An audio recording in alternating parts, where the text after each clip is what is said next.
Hello everyone, मैं शुभम एक बार फिर से आपका स्वागत करता हूं आपके अपने प्लेटफॉर्म CLC 5 पर। उम्मीद करता हूं कि आप लोग ठीक होंगे। आज की क्लास हमारी बहुत खास होने वाली है क्योंकि आज की क्लास में हम डिस्कस करने वाले हैं भारतीय संविधान के स्रोत से रिलेटेड MCQ। मतलब ऐसे समझो, जो हमारा भारतीय संविधान है इसका जो चीजें बहुत सारी चीजों से मिलके ये बना हुआ है। मतलब आपातकालीन उपबंध कहीं और से लिया गया है, रूल ऑफ लॉ कहीं और से लिया गया है, मूल अधिकार कहीं और से लिया गया है, फंडामेंटल ड्यूटी कहीं और से लिया गया है। ऐसे बहुत सारी चीजें हैं जो अलग अलग देशों से अडॉप्ट किए गए हैं। तो उसी से रिलेटेड आज हम MCQ करने वाले हैं। आई होप ये क्लास आपको बहुत पसंद आएगा और ये क्लास उन सभी बच्चों के लिए है जो UPSI की तैयारी कर रहे हैं या फिर SSC की तैयारी कर रहे हैं या कोई भी वनडे एग्जाम की तैयारी कर रहे हैं। ठीक है, तो बिना देरी किए आओ सबसे पहले आओ स्टार्ट करते हैं पहले क्वेश्चन की तरफ। पहला क्वेश्चन कह रहा है, भारतीय संविधान में रूल ऑफ लॉ की अवधारणा किस देश से ली गई है? क्या बोल रहे हैं, मतलब the concept of rule of law in Indian constitution is borrowed from which country? देखो, इसमें मेन चीज क्या है, ये आपसे ये पूछा रूल ऑफ लॉ। जो रूल ऑफ लॉ है ये कहां से लिया गया है? तो पहले रूल ऑफ लॉ का मीनिंग समझो। रूल ऑफ लॉ का मतलब होता है कि भारत में, मतलब ये जहां पे लागू होगा वहां पे कानून से ऊपर कोई नहीं होगा। कानून की नजर में हर कोई एक बराबर होगा, कानून ही वहां सर्वोच्च होगा। ठीक है, तो यही है रूल ऑफ लॉ। तो ये जो लिया गया है ये लिया गया है अमेरिका से, यूनाइटेड स्टेट ऑफ अमेरिका। तो हमारा पहला जो क्वेश्चन का है ऑप्शन वो सही हो जाएगा। तो ये रहा हमारा पहला ऑप्शन और ये हमने कर दिया इसको सही। ठीक है, तो क्लियर ये चीज अच्छे से। अगर कोई भी डाउट हो तो आप कमेंट में पूछ सकते हो कि सर ये चीज गलत है या सर ये कैसे होगा। मैं आपको हर वे से कोशिश करूंगा कि इसको एक्सप्लेन कर सकूं। ठीक है, अब अगले क्वेश्चन पे आ जाओ। अगला क्वेश्चन कह रहा है कि लिखित संविधान की अवधारणा किस देश से ली गई है? क्या बात हो रही है? लिखित संविधान की क्या बोलते हैं? The idea of a written constitution in borrowed from which country? ठीक है, सबसे पहले आप समझो। देखो, क्वेश्चन में जो मेन चीज हुआ करे पहले उसको हाईलाइट कर दिया करो। मैं यहां पे बात नहीं कर रहा हूं। जब भी आप MCQ सॉल्व करते हो या आप टेस्ट सीरीज या कुछ भी देते हो, इससे आपको यह पता चलता है कि उस क्वेश्चन के बारे में हमसे क्या पूछा जा रहा है, मेन कीवर्ड्स क्या है। तो हमने कीवर्ड्स हाईलाइट कर लिया। लिखित संविधान की बात हो रही है, मतलब ऐसा भी समझो कहीं पे लिखित भी संविधान है, कहीं पे अलिखित भी है। तो हमारे यहां तो लिखित है और लिया कहां किससे गया है? ये लिया गया है आपका अमेरिका से। कहां से? United state of America. ठीक है, कब लिया गया इसके बारे में बताता हूं। देखो, अमेरिका के संविधान के बारे में जानो कि वहां पे जब पहली बार वहां के संविधान को कोडिफाई किया गया। कब किया गया अमेरिका के संविधान कोडिफाई? 1789 में वहां के संविधान को, जो अमेरिका का संविधान है उसको कोडिफाई किया गया था, एक लिखित संविधान बनाया गया था। उसी से प्रेरणा मिली हमारे भारतीय संविधान के निर्माताकारों को, उन्होंने वहीं से इसको अडॉप्ट किया हुआ है ये चीज को। तो हमारा जो सही आंसर होने वाला है ये हमारा बी हो जाएगा। तो ये चीज क्लियर है खूब अच्छे से। अगर ये चीज अच्छे से क्लियर है तो अगले क्वेश्चन पे चलूं। अब आ जाओ नेक्स्ट क्वेश्चन की तरफ। अगला क्वेश्चन क्या कह रहा है? मौलिक अधिकारों की अवधारणा किस देश से ली गई है? मौलिक अधिकार की बात हो रही है। पहले एक बार इंग्लिश वाले बच्चों जो हो इंग्लिश मीडियम उसके लिए, from which country was the concept of fundamental right borrowed? ठीक है, ये समझ में आ गया। आपसे क्या बात कर रहा है? फंडामेंटल राइट्स के बारे में।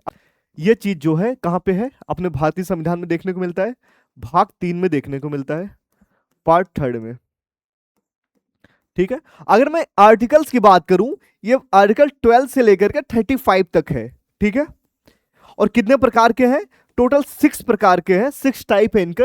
जिसमें आर्टिकल स्टार्ट होता है, सबसे पहले आएगा समता का अधिकार, इसके बाद क्या आएगा? स्वतंत्रता का अधिकार, इसके बाद शोषण के विरुद्ध अधिकार, धार्मिक स्वतंत्रता का अधिकार, ऐसे करके 6 प्रकार के हैं। लेकिन इसके पहले क्या था? प्रारंभ में 7 प्रकार के थे। 44 अमेंडमेंट हुआ 1978 में। जो आपका राइट टू प्रॉपर्टी था, एक मूल अधिकार था, इसको मूल अधिकार से हटा करके इसको क्या कर दिया गया?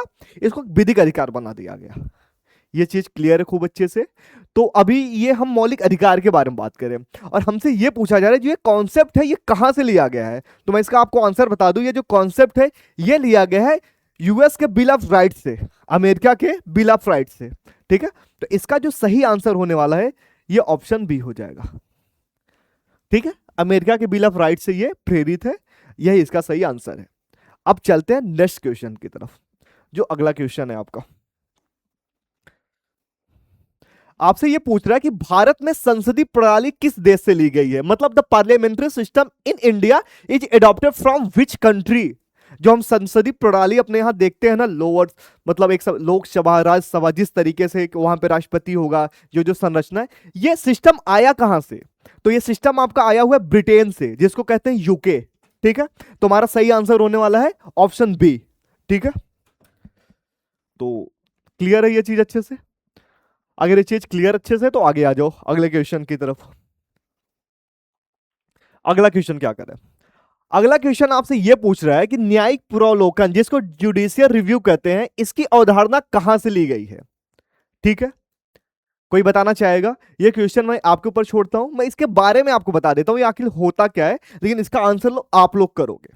ठीक है, इसका मीनिंग ये है कि जैसे न्यायिक पुनर्लोकन, यहां से आपको समझ में आ रहा होगा कि जैसे कोई कानून बन चुका है, अब उसकी फिर से दोबारा समीक्षा करने की बात आती है। ये आर्टिकल 13 की यहां पे बात हो रही है। कभी कभी कुछ ऐसे भी कानून बन जाते हैं, ऐसा लगता है कि भैया ये मौलिक अधिकार का हनन कम या ज्यादा या शून्य करने की कोशिश कर रहा है, तो ऐसे केस में आर्टिकल 13 यूज होता है। आर्टिकल 13 क्या करता है? वही देता है जुडिशरी रिव्यू का। ठीक है, लगभग वैसे मिलता जुलता ये चीज है। ठीक है, इसमें करते क्या है, कानून कैसे बना है, कहां तक बना है, कहां कहां तक ये फंडामेंटल राइट को कम या ज्यादा कर रहा है, जिस भाग पे ऐसा लग रहा है कि मौलिक अधिकार को कम करने की कोशिश कर रहा है या मौलिक अधिकार का हनन करने की कोशिश कर रहा है, वहां तक कानून शून्य हो जाएगा, बाकी के पार्ट जीवित रहेंगे। ठीक है, जैसे सपोज करो मैं आपको बताता हूं, कोई एक लॉ बन गया है। ठीक है, कोई एक लॉ बन गया है, आपसे लॉ क्या बना, ये एक लॉ बन गया है। इस लॉ में 3 बातें कही गई हैं, 1 2 एंड 3। ठीक है, 1 2 एंड 3। अब इन तीनों में जब जुडिशरी रिव्यू होगा ना, ऐसा देखा जाएगा ये मौलिक अधिकार का हनन कर रहा है या नहीं। मान लो ये दोनों नहीं कर रहे, ये कर रहा है, तो इसका जो तीसरा क्लॉज है ये खत्म हो जाएगा, पहला क्लॉज और दूसरा क्लॉज इसका बचेगा। दैट्स क्लियर, इसका यही मीनिंग होता है सिर्फ। तो ये लिया कहां से गया है, इसका आंसर आप लोग करोगे, कुछ चीजें आप लोग के लिए मैं छोड़ रहा हूं। ठीक है, अब अगले क्वेश्चन पे आ जाओ। अब अगले क्वेश्चन पे आ जाओ। अगला क्वेश्चन आपसे पूछ रहा है कि भारत ने राज्य के नीति निर्देशक तत्व की अवधारणा कहां से ली है? इंग्लिश वाले जो बच्चे हैं उनके लिए, from which country did India borrow the concept of directive principle of state policy. यहां पे बात हो रही डीपीएसपी की।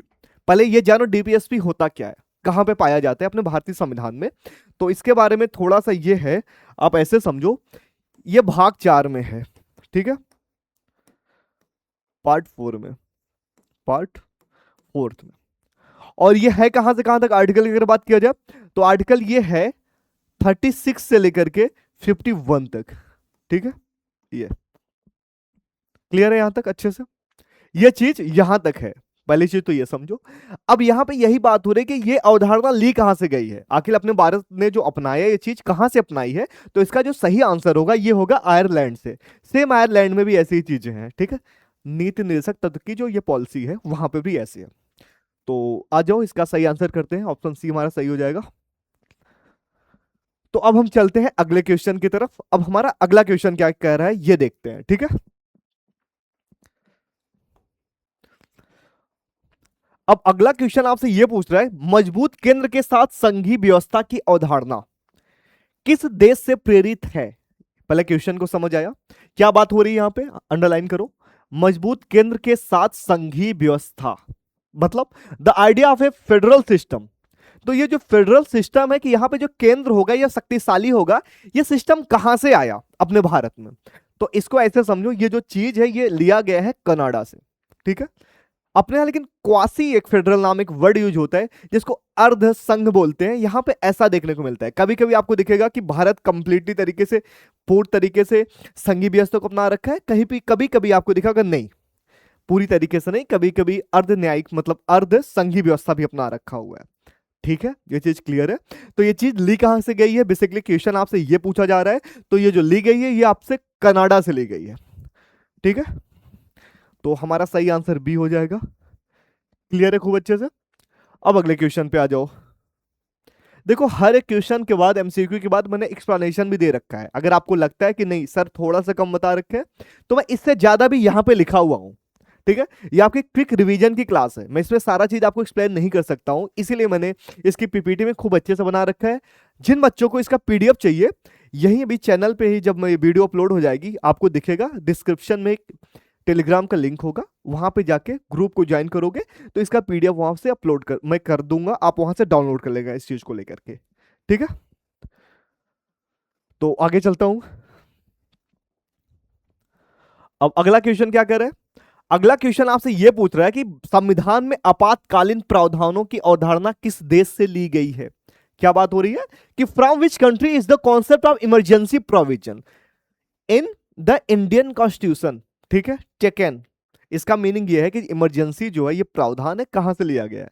तो सबसे पहले आप ये जानो इमरजेंसी प्रावधान अपने भारतीय संविधान में है कहां पे। ठीक है, अगर मैं भारतीय संविधान के बारे में बात करूं तो यह है भाग 18 में, पार्ट 18 में। ठीक है, और अगर मैं आर्टिकल की बात करूं तो आर्टिकल है 352 से लेकर के 360 तक।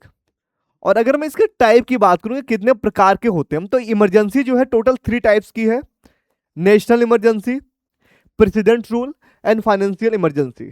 ठीक है, नेशनल इमरजेंसी अब तक 3 बार लगा, फाइनेंशियल इमरजेंसी आज तक 1 बार भी नहीं लगा, और 140 बार से ज्यादा लग चुका है अपने यहां ये राष्ट्रपति शासन। ठीक है, इतनी चीज क्लियर है। तो ये इसी के बारे में बात हो रही है, जो प्रोविजन है ये प्रोविजन कहां से लिया गया है, तो ये आपका जो लिया गया है ये जर्मनी से लिया गया है। ठीक है, जर्मनी के वाइमर संविधान से, जर्मनी का वाइमर संविधान बोलते हैं, वहीं से इसको लिया गया है।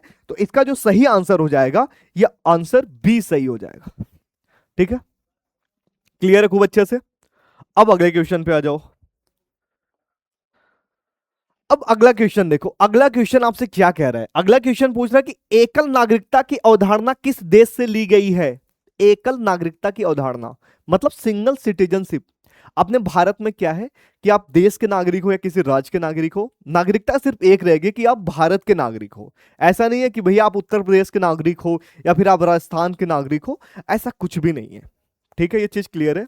तो आपसे यही क्वेश्चन पूछा है जो सिंगल सिटीजनशिप है ये कहां से लिया गया है। तो ये जो लिया गया है आपको मैं क्लियर बताऊं, ये लिया गया है आपके ब्रिटेन से, जिसको यूके कहते हैं, यूनाइटेड किंगडम। तो हमारा जो सही आंसर हो जाएगा ये। देखो अमेरिका में ऐसा नहीं है, अमेरिका में राज्यों का अलग है सिटीजनशिप। ओके, अमेरिका में सिटीजनशिप 2 प्रकार की दोहरी, जिस राज्य के हो वहां के सिटीजनशिप चाहिए। ठीक है, क्लियर है ये चीज। अब आगे चलो।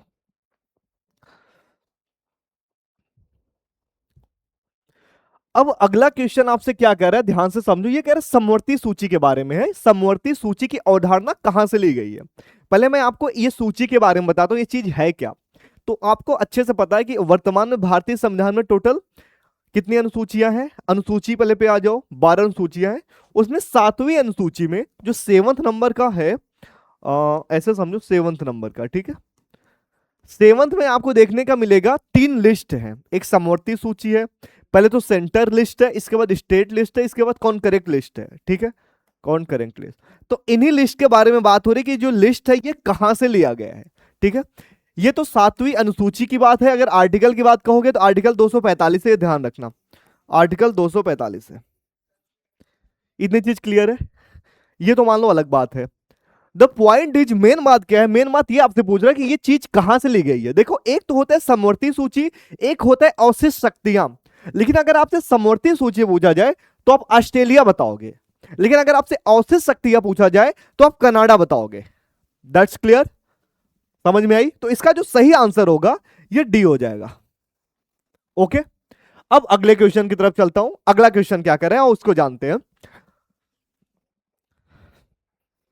अगला क्वेश्चन आपसे पूछ रहा है मौलिक कर्तव्य की अवधारणा किस देश से ली गई है। मौलिक कर्तव्य की बात हो रही है, फंडामेंटल ड्यूटी के बारे में। पहले हम फंडामेंटल ड्यूटीज के बारे में जानते हैं आखिर है क्या भारतीय संविधान में, कहां पे है। देखो 1975 तक भारतीय संविधान में फंडामेंटल ड्यूटी जैसा कोई चीज था ही नहीं। बात है 1976 की, 1976 में आई फंडामेंटल ड्यूटीज। किसके कहने पे आई, एक समिति बनाई गई थी, स्वर्ण सिंह समिति, इनके कहने पर आई थी। और ये लिया गया कहां से था, ये लिया गया था आपके यूएसएसआर, जिसको वर्तमान में रूस बोलते हैं। That's clear. इतनी चीज आपको इसके बारे में क्लियर है, मौलिक कर्तव्य के बारे में। और अगर मैं मौलिक कर्तव्य की बात करूं, शुरू में कितने थे? 10 थे, अभी 11 हैं। अब यही चीज मैं अच्छे से लिख देता हूं। देखो 1976 में होता है, 1976 में होता है 42 नंबर का संविधान संशोधन। ठीक है, इसके फलस्वरूप क्या होता है? इसके फलस्वरूप होता है कि भैया फंडामेंटल ड्यूटी ऐड की जाती है भाग 4 के ए में। ठीक है, शुरू में कितने थे? 10 थे, अभी कितने हैं? 11 हैं। अगर बात आपसे ये पूछा जाए कि ये किसके कहने पे आया था, किसकी ये समिति ने सिफारिश की थी, तो की थी स्वर्ण सिंह समिति ने। ये चीज क्लियर है? फिर से समझो मौलिक कर्तव्य के इतिहास के बारे में। मौलिक कर्तव्य का इतिहास क्या है? अपने भारतीय संविधान में 1975 तक ये कहीं नहीं था। बात है 1976 की। 42 नंबर का संविधान संशोधन हुआ 1976 में।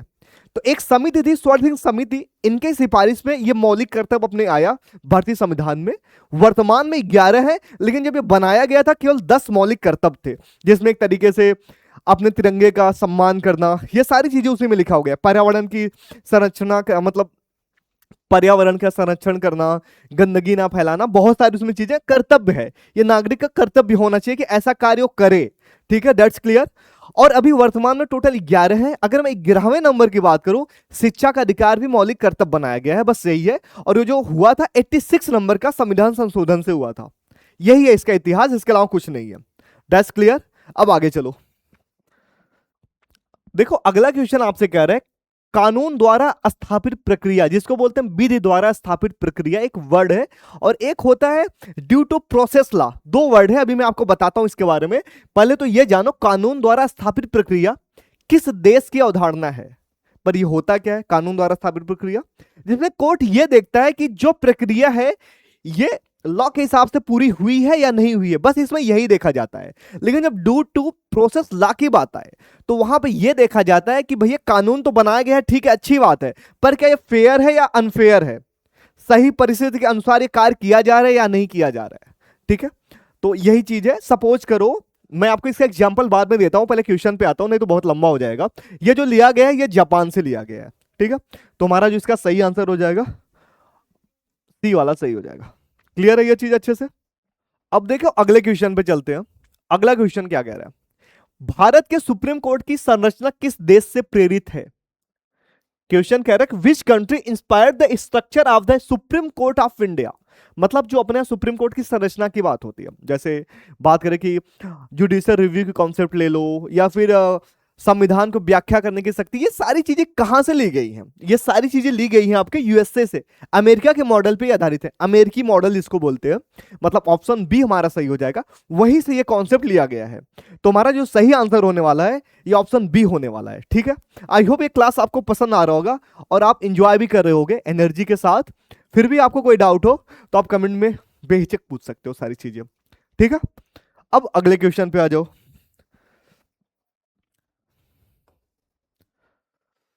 अब अगला क्वेश्चन देखो बहुत खास होने वाला है। अगला क्वेश्चन खास इसलिए है, संविधान में आप 3 वर्ड सुनते हो, स्वतंत्रता, समानता, बंधुत्वता। ये शब्द कहां से लिए गए हैं, इसकी उत्पत्ति कहां से हुई है, अपने भारतीय संविधान में आए कैसे? तो आज का बहुत इंटरेस्टिंग चीज है, ये फ्रांस, जो फ्रांस की क्रांति है वहां से लिया गया है। ठीक है, फ्रांस की क्रांति से ये वर्ड लिए गए हैं। सोचो मतलब भारत का जो संविधान बनाया गया था ऐसे नहीं बना दिया गया था। 2 वर्ष 11 महीने 18 दिन लगे थे इसको बनाने में। और इसके बनाने के पीछे बहुत सारी कहानी है, बहुत बहुत रोचक चीजें, बहुत सारे फैक्ट्स हैं। ऐसे एक दिन में नहीं बनाया, कैसे कैसे चीजें अडॉप्ट की गई हैं। कुछ तो अंग्रेजों द्वारा जो चीजें वो आज भी चलती आ रही हैं।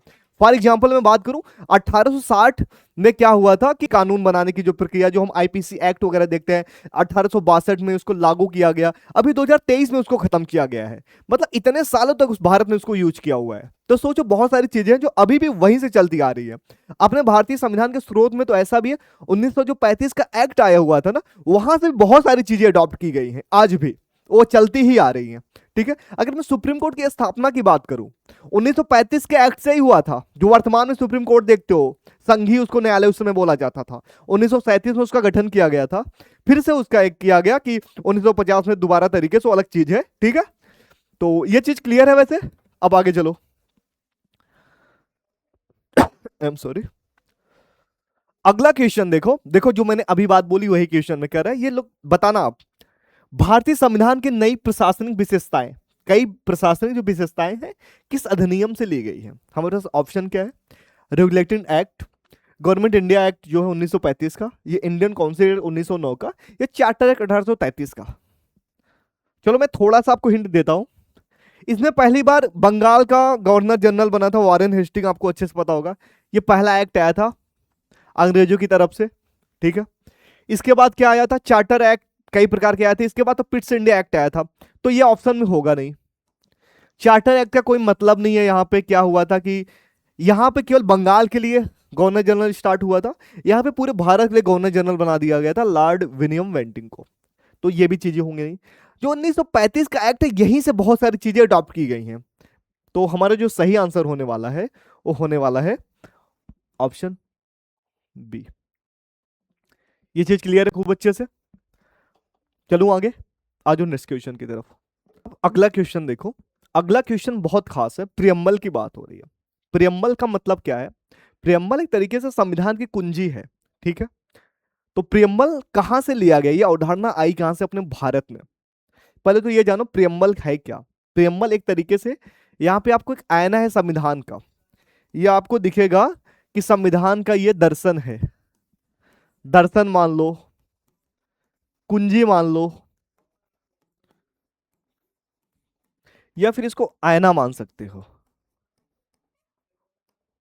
अगर हम प्रियम्बल्स पढ़ेंगे, कोई भी अगर भारत का प्रियम्बल्स पढ़ेगा तो उसको समझ में आ जाएगा कि भारत कैसा दृष्टिकोण रखता है, भारत क्या चाहता है। यही है प्रियम्बल इसका।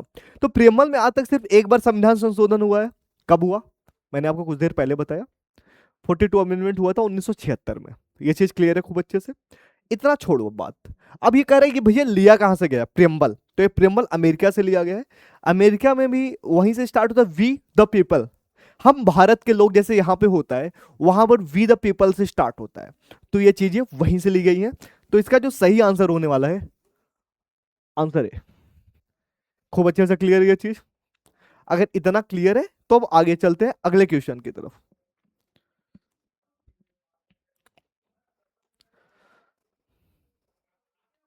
देखो अभी मैंने आपको कुछ देर पहले ये क्वेश्चन के बारे में बताया था, और क्वेश्चन फिर से आ गया है। कह रहा है कि केंद्र को औचित्य शक्तियां देने की अवधारणा किस देश से ली गई है? पहले औचित्य शक्ति का मतलब समझो। देखो पहले तो 3 लिस्ट होती है, मतलब एक राज्य सूची का विषय होता है, केंद्र सूची का विषय होता है, इसके बाद आता है समवर्ती सूची का विषय। केंद्र सूची के विषय पे कानून केंद्र बनाएगा, राज्य सूची के विषय पे राज्य कानून बनाएगा, समवर्ती पे दोनों बना सकते हैं। पर कुछ ऐसे विषय होते हैं जो ना केंद्र में डिफाइन होते हैं ना राज्य सूची के विषय पे डिफाइन होते हैं। तो ऐसे ही विषय को कहा जाता है अवशिष्ट शक्तियां, और ये होती है हमेशा केंद्र के पास। तो यही आपसे पूछा जाए कि ये जो पावर है कहां से लिया गया है? तो ये पावर लिया गया है कनाडा से, ठीक है। ये क्लियर है? तो मुझे लग रहा है कि आप लोग क्लास एंजॉय कर रहे होगे, साथ में आप लोग का दोबारा रिवीजन अच्छे से हो रहा होगा, ठीक है। अब अगले क्वेश्चन की तरफ चलते हैं। हमारा अगला क्वेश्चन क्या कह रहा है? ये क्वेश्चन तो काफी अच्छा है, और इसका आंसर भी आप ही लोग दोगे। देखो दो चीजें हैं, मैं अभी आपको बता रहा हूं। एक तो होता है संसदीय प्रणाली कहां से ली गई है, और एक पूछा है द्विसदनीय व्यवस्था। दोनों चीज को समझना। संसदीय अगर पार्लियामेंट्री सिस्टम की बात आएगी तो क्या बताओगे? ब्रिटेन बताओगे। लेकिन आपसे यहां पे पूछ रहा है कि बाई कैलमरिस्ट, जिसको बोलते हैं द्विसदनीय व्यवस्था, ये अवधारणा कहां से ली गई है? तो ये जो अवधारणा का मतलब, जो लोकसभा राज्यसभा हम देखते हैं, अपर हाउस लोअर हाउस, ठीक है, हाउस ऑफ कॉमन्स, ऐसा वर्ड कुछ आपने सुना है? लोकसभा राज्यसभा जैसे भारत में, वैसे कहीं हाउस ऑफ कॉमन्स है। जी हाँ, बिल्कुल सही आंसर है, अमेरिका से। अमेरिका की तरह ही अपने भारत में भी अपनाया गया है, ठीक है। तो ये चीज क्लियर है खूब अच्छे से?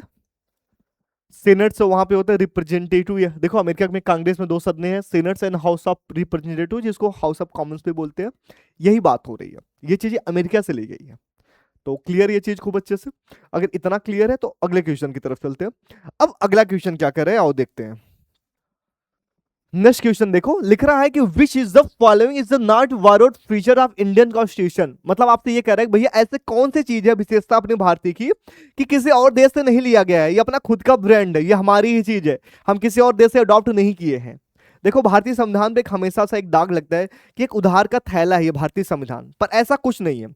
हमें जिस देश की जो चीज अच्छी लगी उसको हमने उसको ले लिया और अपने हिसाब से यहां पे इसको लागू किया है। ऐसा नहीं वहां पे सेम टू सेम यहां पे लिया हुआ है, नहीं। वहां से चीजें जैसे वहां के संविधान में कुछ चीज अच्छी लगी, ले लिया हमने। पूरी तरीके से अमेरिकी मॉडल नहीं अपनाया, पूरी तरीके से ब्रिटेन का मॉडल नहीं अपनाया। हमें जहां जो चीज अच्छी लगी हमने उसको अडॉप्ट करते चले गए।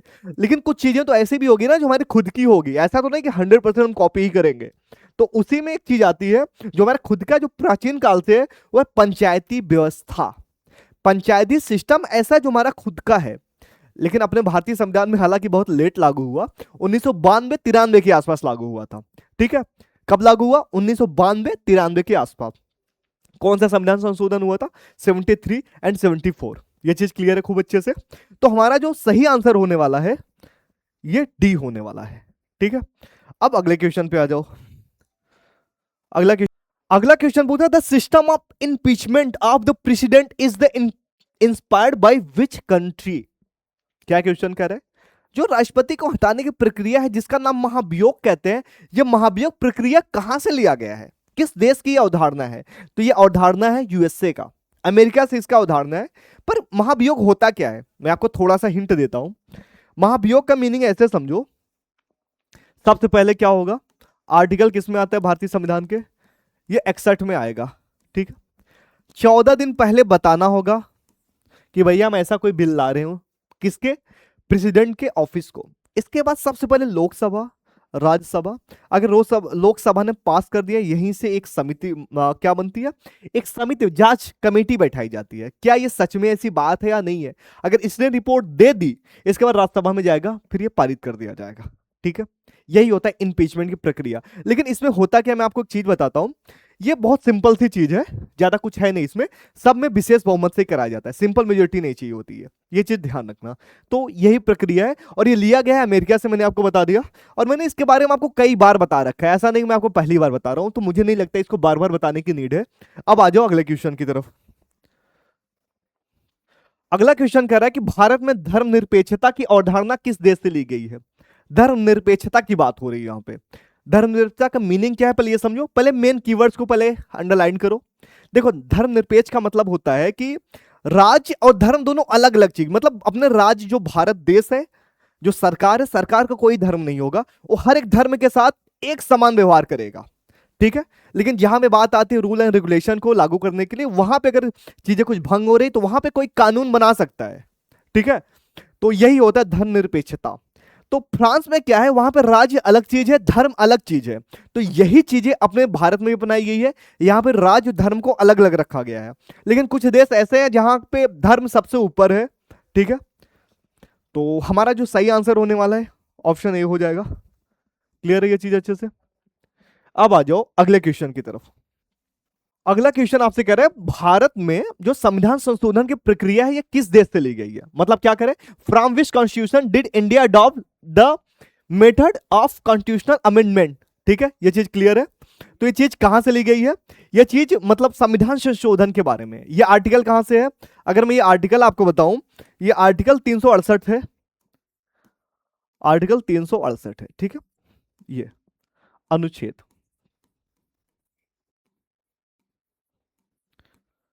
अनुच्छेद 368 के बारे में बात हो रही है। ये जो चीज है ये कहां से लिया गया है? तो ये आपका जो लिया गया है, कहां से लिया गया है? ये आपका कनाडा से लिया गया है, संविधान संशोधन की प्रक्रिया। ठीक है, ये भारत में वैसे 3 प्रकार के हैं, जो है इसका पूरा हमने वीडियो बना रखा है। एक तो सरल मेजोरिटी होती है, एक विशेष बहुमत होता है, और एक विशेष बहुमत में एक होता है कि सिर्फ 2/3 मेंबर, और एक में क्या होता है तीसरा जो प्रोसेस है उसमें 2/3 मेंबर तो चाहिए चाहिए दोनों हाउस के, साथ में आधे से अधिक राज्यों की स्वीकृति भी चाहिए, जैसे जीएसटी के मामले में हुआ था। तो उसी के बारे में ये बात हो रही है। लेकिन ये बात यहां पे जो सही आंसर होने वाला है, ये जो सिस्टम है संविधान संशोधन वाला, ये इसका ऑप्शन डी सही हो जाएगा। ठीक है, अब अगले क्वेश्चन पे आ जाओ। अगला क्वेश्चन क्या कर रहा है? अगला क्वेश्चन कह रहा है, आपातकाल में मौलिक अधिकारों को निलंबित करने का प्रावधान किस देश से लिया गया है? The provision for suspension of fundamental rights during emergency comes from which country? बात समझ में आई? मतलब अपने यहां होता क्या है, जब आर्टिकल 352 लगता है, क्या लगता है आर्टिकल? राष्ट्रीय आपातकाल जब लग जाए, मतलब आर्टिकल 352 जब इफेक्ट में आ जाए। इसके बाद एक आर्टिकल काम करता है यहां पे इसके साथ में, और वो काम करता है आर्टिकल 359। और 359 में होता क्या है? 359 ये कहता है कि आर्टिकल 20 और 21 छोड़कर सारे आर्टिकल यहां पे सस्पेंड हो जाते हैं। और इसी के बारे में बात हो रही कि कहां से लिया गया है? यह लिया गया है जर्मनी के वाइमर संविधान से, ये जो प्रक्रिया है। That's clear. तुम्हारा जो सही आंसर होने वाला है ये होने वाला है ऑप्शन ए। ठीक है, ये। अब अगले क्वेश्चन की तरफ चलते हैं। हमारा अगला क्वेश्चन क्या है? अगला क्वेश्चन कह रहा है कि उपराष्ट्रपति को उच्च सदन का पदेन अध्यक्ष बनाने की प्रेरणा किस देश से ली गई है? क्वेश्चन ध्यान से समझो, क्वेश्चन क्या करे। अपने यहां होता क्या है, जो राज्यसभा का जो अध्यक्ष होता है वो वही बनेगा जो उपराष्ट्रपति होगा। और ये ऐसा नहीं इसके लिए कोई चुनाव होता है, कोई उपराष्ट्रपति है तो राज्यसभा का इसको पदेन अध्यक्ष बना दिया जाएगा। ये जो प्रक्रिया है कहां से ली गई है यही पूछा जा रहा है। ये अमेरिकी मॉडल पे आधारित है और ये अमेरिका से लिया गया है, बस इतना जानो। इसका सही आंसर जो होने वाला है उसका बी होने वाला है। ठीक है, क्लियर खूब अच्छे से? कोई डाउट तो नहीं है? कोई डाउट हो तो पूछ सकते हो, अगर नहीं डाउट है तो अच्छे से इसको नोट कर लो। अब अगले क्वेश्चन पे आ जाओ।